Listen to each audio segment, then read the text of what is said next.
Magandang hapon po sa inyong lahat. Narito na po ang official PCSO lottery results ngayong 2 p.m. draw, November 7, 2025, araw po ng Biyernes, para sa mga games na 3D Lotto at 2D Lotto.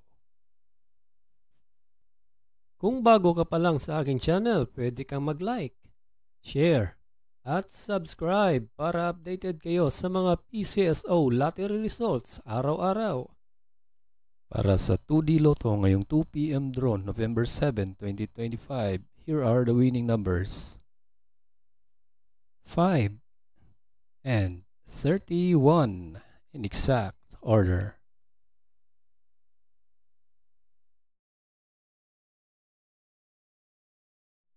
At para naman sa 3D Lotto ngayong 2 p.m. draw, November 7, 2025, ito po ang mga winning numbers: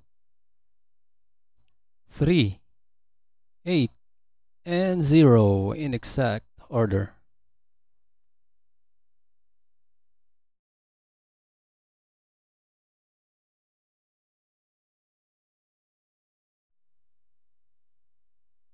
Congratulations po sa lahat ng nanalo. At kita-kits po tayo mamayang 5 p.m. draw. Thank you for watching. God bless us all.